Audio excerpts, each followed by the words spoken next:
Good afternoon, ladies and gentlemen, I'm John, this is Many a True Nerd, and welcome back to Deadly Premonition. Last time we came to the art gallery and spoke to Diane, the woman who we suspected might have been first on the crime scene.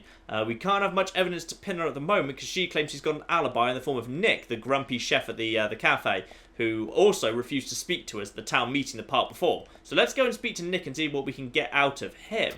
Emily, do you know a man named Forrest Kaysen? Kaysen?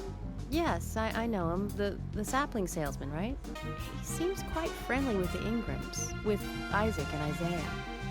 Maybe you should ask them about Kaysen. Oh, blimey, we've got a lot of leads at the moment. We haven't... Oh, we've got no petrol. This is going to be a problem. The petrol's going to run out in now, basically. I have 0% petrol. What happens when you run out of petrol? I don't know. Maybe it'll teleport me back to town. That'd be useful. Uh-oh, here we go. Yep. We cannot do anything at all.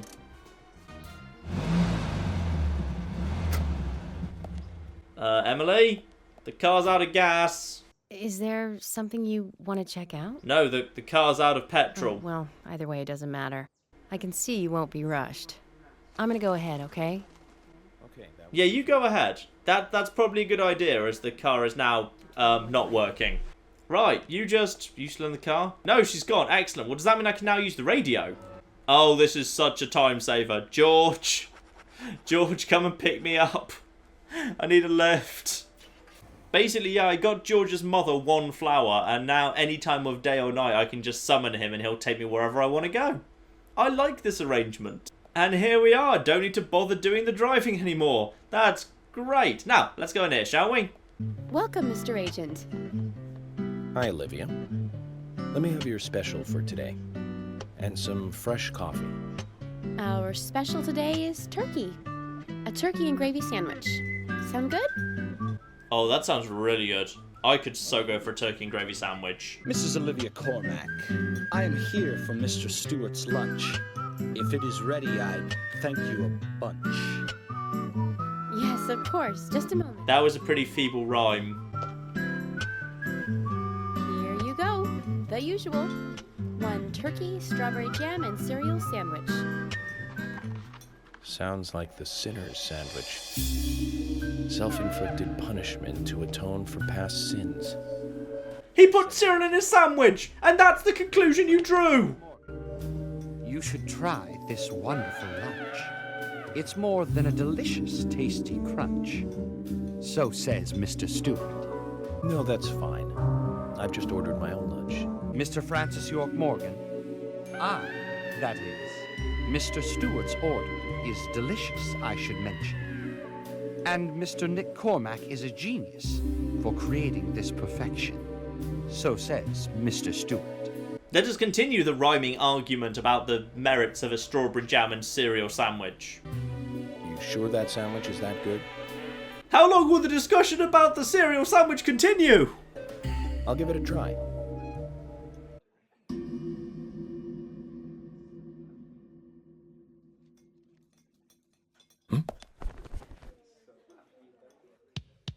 I can't believe it. This is fantastic. It's really good. Olivia, I'm sorry, but can I change my order? I'll have what Harry is having. The hell is the music doing? What? Why is the game suddenly spending all its time worrying about the strawberry and cereal sandwich? Oh, the game even actually does top up your food from the fact you've just had lunch. That's a nice little tweak there. Right, Nick, me and you have to have a proper little talk. What's up? Well, this one's not voice actor for some reason. Could you tell us what you were doing the night Anna was killed? I was at the bar with Diane. A little bit of hesitation there. What did you two talk about, Nick? Rembrandt and Turner, is that a problem? No problem. If you think Diane did it, you're wrong. It's because no one's lips are moving, there's no voice, it's quite hard to figure out who's supposed to be speaking. No, that's not it, says York, presumably. Oh, so it's me you're after, isn't it? You're wrong again. So much for the FBI, huh? That isn't the case either, Nick. I think there's something both of you are hiding. Why wasn't this bit voice acted? You can tell when people are hiding something by their reactions and how they forget how to speak. Eye, tongue, and hand movements, sweat, dry lips, neck angles, and such. I'm working here. If you aren't ordering anything, get it. I already ordered an 8. In fact, I ordered twice. Still nothing. Right, in the kitchen we go. Are we allowed in? No, he's still going to flipping not allow us. Right, so no progress yet. Maybe Emily can help me out here. So Nick and Diane's stories match up. Isn't hard evidence, but it certainly supports her alibi. Ah, but the two of them could be in cahoots. I think we need to talk to Olivia again, Zach. Okay, that makes sense. Let's see if Olivia can back up the story too. There's something I'd like. Oh, this bit's voice acted. Okay. What the hell? Yes. First, what were you and Nick doing on the night of the murder? I was here in the diner. Nick said he was going to the bar for a couple of drinks. Okay, checks out. Does he go to the bar often, leaving you to hold up the fort? Yes. He says he enjoys the conversation with Diane. I thought they went drinking again together that night. Do the three of you ever go drinking together? Well, you see, I'm really not into art. And your husband is well versed in the arts then, I take it. Oh, yes. Looking at art and talking about it is his way of relaxing. Oh dear, the husband regularly goes out drinking with the local woman who rather likes sleeping with whoever she wishes. You just said that you aren't interested in art. So why were you at the art gallery, Olivia? How come I bumped into you at the art gallery? Didn't seem like Nick brought you there. You were there alone. Well, I like trees, is the thing. That's why I went there. Surely you'd be better off in the forest rather than an art gallery then. I think you went to the gallery not to see trees, but to see Diane, right? You don't want to answer. Or perhaps this isn't the right place to ask. Meet me in the backyard. You can get there from the parking lot. I'll wait for you there for an hour after we close up. Ah, the key to the little back area. Perfect.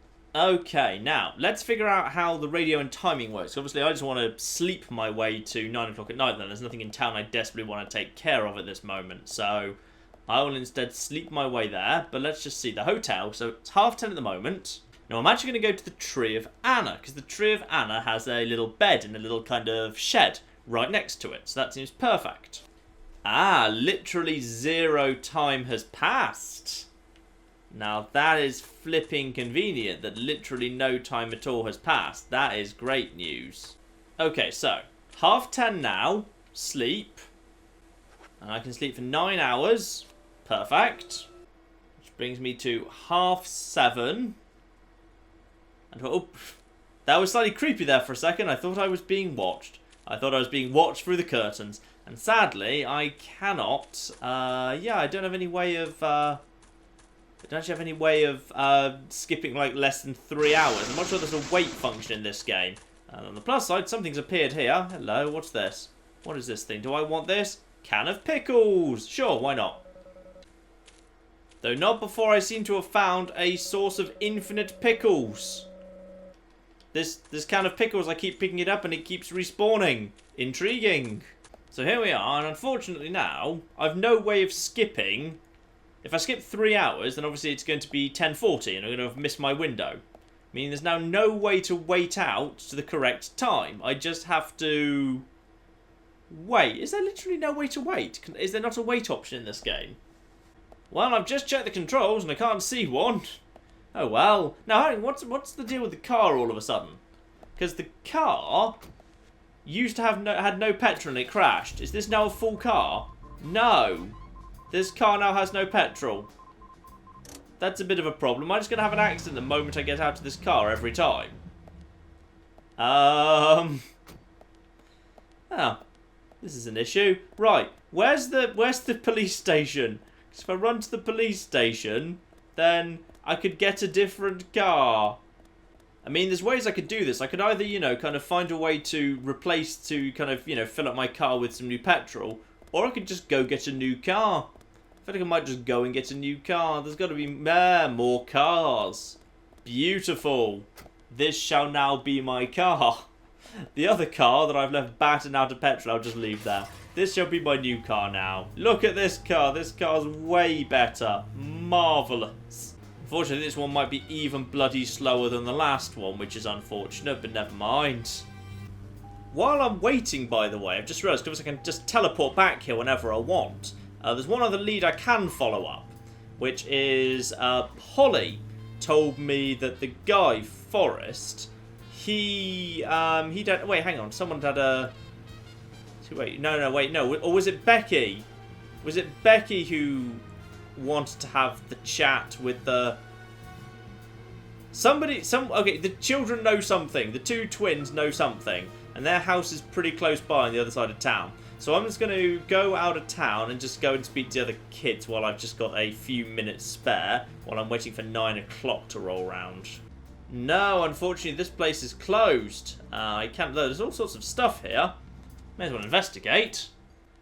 This may be something that I'm not allowed to do until the right time in the game. So I can go around this house peeking at everything. But unfortunately, it looks to me like I won't be able to... Well, I can peek through everything. Though rather annoyingly, every single peek has like a proper loading screen, even though it only needs to really load in one room, which is kind of annoying. And then you get another loading screen as you have to come back out of it again, which is kind of annoying. I will say it's a little bit annoying that I'm not sure how you tell on the map whether something's going to be available or not at any given moment. It's kind of annoying that you can go all the way to something and then it not be available. That's a bit annoying. Back at the diner, there is one other thing, which is... Oh, What? Lighting source? What the... How the... Alright, fine, you know what? I'll go with it. I think Forrest is inside this place while we're actually here at the moment, so we can have a chat with him, see if we can get anything more out of him. Here he is. Forrest! I like you because you've got a dog, but I don't like you because you're clearly connected to the murderer. I've become a ghost! How are you doing? This is York's special police power. He can phase in and out of existence. Willie just ran off with some bones I was carrying as evidence. Bones? I can't really go into the details, but I need them. York, that's not good. Willie loves bones. He's a dog. Yes, I noticed. Intriguing. Yeah, I found a bone. Just a random bone floating around. So I picked it up, but apparently his dog has now stole it from me. And then he immediately fled before I asked him any questions. Because I don't know. Sometimes I don't know. This game's very confusing.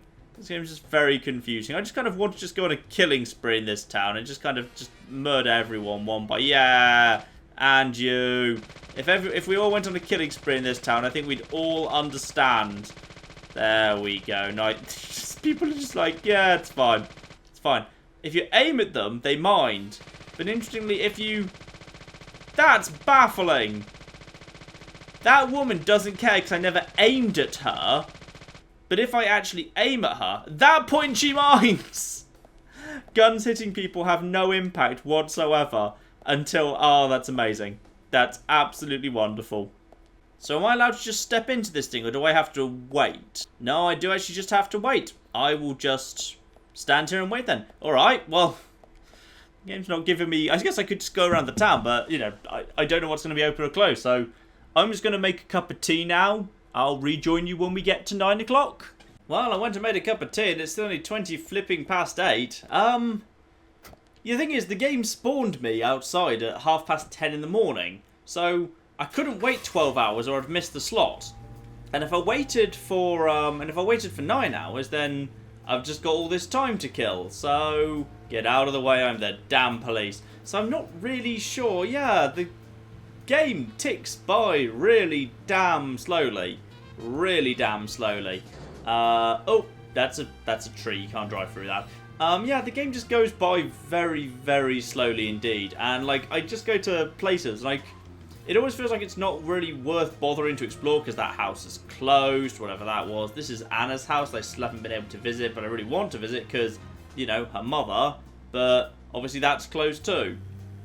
Just kind of, you drive around thinking, oh, well, I can take this opportunity. Like, they're saying, oh, kill time until such and such happens. But, like, when you go around, very little is actually open. I mean, this big house, I'm just going to guess I just can't get into at all. I don't even know whose house that is. That feels like Mr. Stewart's house, potentially. It's a big house on the very edge of town with big walls. Could be Mr. Stewart's house, but I don't know. And I'm going to guess I can't get into it either. But I just can't get into anywhere. Can I get into this? Come on. Let me in. Let me in. No, can't. Just cannot get in. Yeah, there's just, it feels like kind of pointless to explore when everywhere you explore just seems to be locked off to you most of the time. I mean, I really admire the fact that there's this world that kind of ticks by and has proper time and things open and close at particular times. What I don't like is that mysteriously private houses are regularly flagged as being closed, which doesn't make sense because I'm the FBI. I should be able to go around and I can see there's people in them. I mean, I'm the damn FBI. I should be able to go in and just deal with that. I should be able to knock on the door and they kind of have to answer because I'm the FBI. Investigating this is kind of my job. That's why I'm here. The other thing that's a bit annoying, so like I've come to the bar here, the Galaxy of Terror, which is a rather odd name for a bar. And aside from the loading screen, which is significant, time doesn't seem to pass by when you're inside. So when it says I could kill time, I can't really kill that much time because I can't just kind of come and speak to these characters to use at the time. I mean, it might be actually be quite nice to come and actually listen to Carol sing and the music and so forth, but I can't really do that because there's nobody. There's just, you know, time's not passing, or at least I don't think it's passing. There's no clock on screen. Actually, you know what? It's now 8:33. I may be mistaken. Maybe time does pass inside. It's just the clock mysteriously disappears, which is a little bit odd. Ooh, hello, trading card at the top of the stairs. Okay, I have just gone, and this isn't a joke, this is actually a thing. I've just gone and unloaded the dishwasher. I've gone and been through my laundry basket, picked out all my whites, and I've gone and put a whites wash on with the washing machine. I've gone and sat next to Tabby, and I've played with her for a little bit with her favourite toy, which is a little feather. A little feather on the end of a stick. I've come back here, I've got my cup of tea. It's right here, hang on, let me demonstrate that to you. See, that's tea, it's not bad tea. That's alright. I've done better, but it's okay. And I'm still one flip. What the hell is the shadow doing? Shadows! Are you okay? Oh, the game just realised it reached 9 o'clock and that's a key changeover point. So it decided it was going to do the shift right then. Where all the shadows miraculously move. That's amazing. Well done. Why did you get out the car over here? I was over by the damn gate. Hello. Hello, Nick. Yeah, I don't like you. Screw you. Huh? What are you looking at? I'm just going to go and... I don't like you. Get out of the way. I need to get through this door. Get out of the way or I will shoot. There we go. Now I need to just covertly meet with your wife.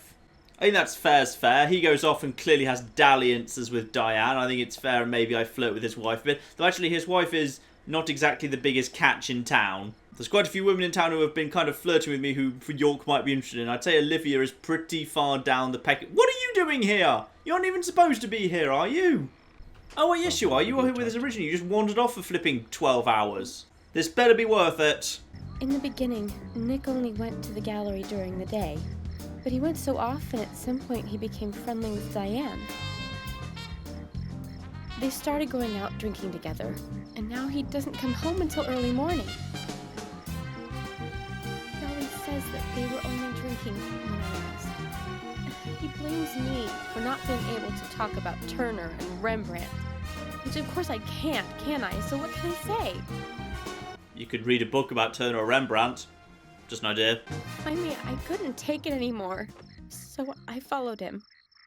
He did go to the bar, to start with. Diane was there too, but the real problem is where they go to next, right?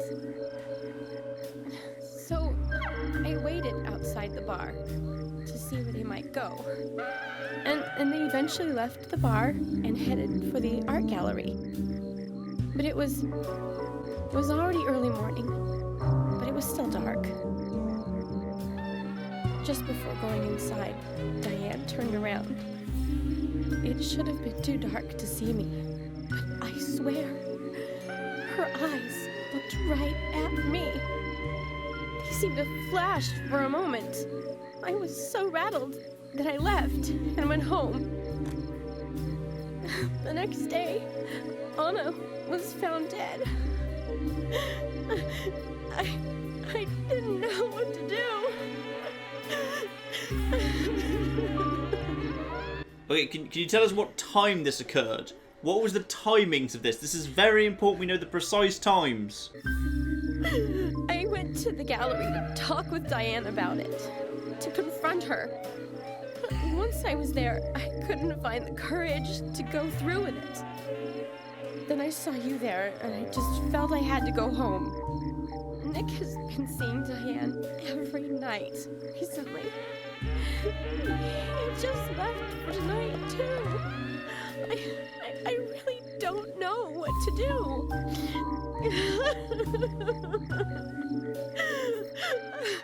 York, we ought to take Nick in for questioning. No, not yet. Why? That's an alibi that proves... Okay, him having an affair isn't a crime. This is Emily. Wait, hang on, what's going on? I've just received word from Thomas at the sheriff's department. Something has happened at Becky's house.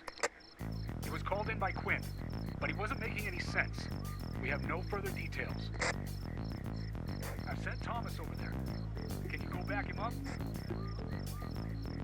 Yes, sir. One other thing. It sounded like he said raincoat killer.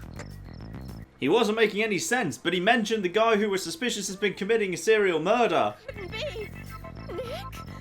Oh, please, no! Why would Nick have killed Becky? That doesn't have anything to do with it. Uh-oh, it's raining. Emily, take care of Olivia.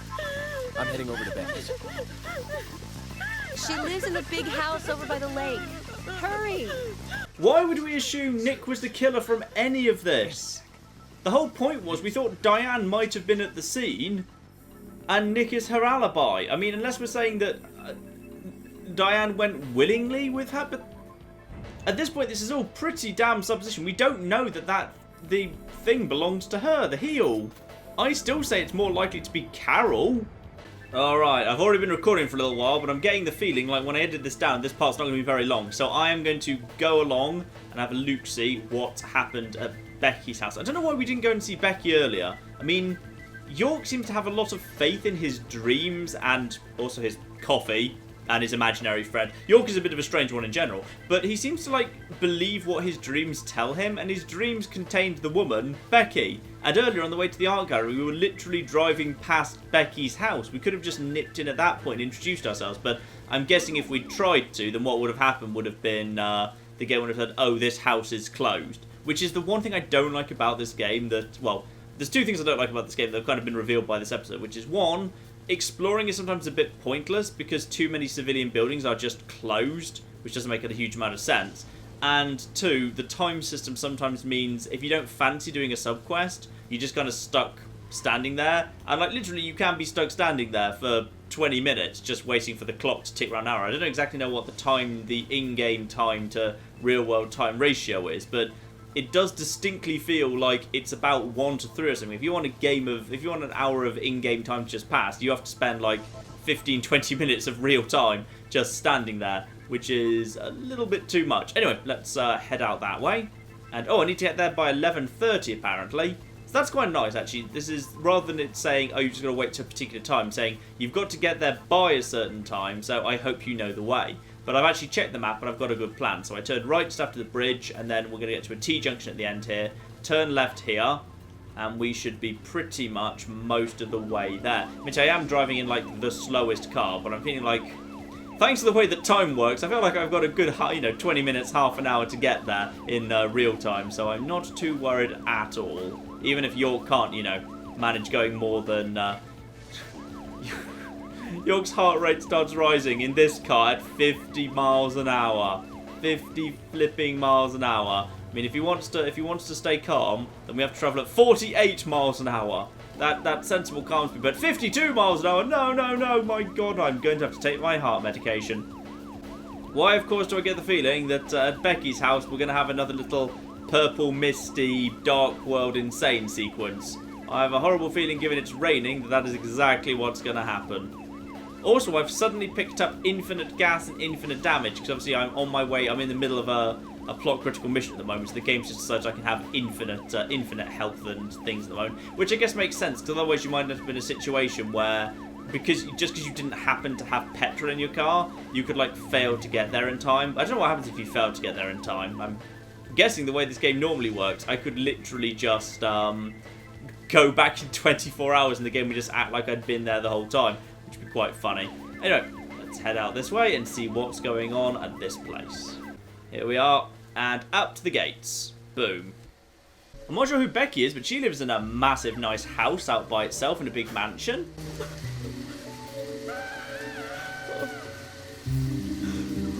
Becky! I'm sorry. That's all he would say since I got here. Have you tried looking inside the house? Call George and tell him to get over. Wait out here. I'm going inside. Once they both get here, follow George's orders, okay? Yes. But Agent York, isn't it dangerous to go in there alone? Don't worry. No, it's okay. I've got an infinite 10mm submachine gun. Zach, let me smoke one first.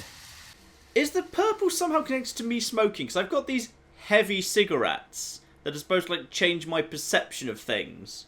But when I seem to smoke one, when I go inside, I go a bit mad, and then I see all these things that aren't actually there. Because I'm totally about to go into a crazy purple mist world. There we go. Now I'm in a crazy purple mist world.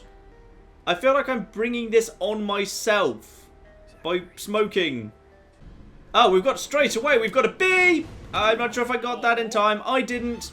Well, if tradition is followed, he's going to throw me, and then I'm going to be able to wiggle my way out of it. Yep, and wiggle. Yep, I got a successful wiggle. Shoot him with the gun. And now he's going to, yep, finger wiggle, and he runs away and leaves me be. That's a very strange thing the killer does on a regular basis. Just that. It's very odd.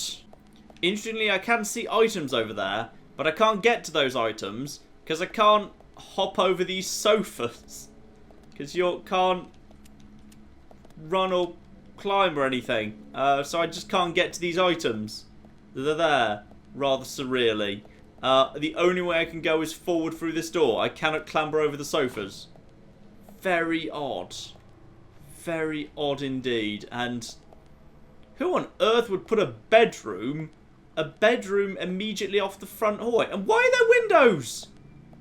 There can't be windows here, because wait, what? Hang on a flipping minute. Right here, solid wall, and then a double door. Walk through the door, and now I'm in a bedroom where there's a single door I've just walked through, and windows here. That doesn't work, game. Oh, but before anything else, apparently there's another cutscene. We've got to do another wiggle out of the way of the killer. No, I'm just going to have to stare at some doors. What the hell is going on? Zach, that's a strange coincidence. Look. Red velvet. Just like the place where Anna was murdered. That's not a coincidence. The killer's here and he's murdered someone else. Becky, to be precise. He's done it again. This is just the second murder. Stop. Okay, fine. Let's start profiling. What can we figure out? What's this profiling going to be like?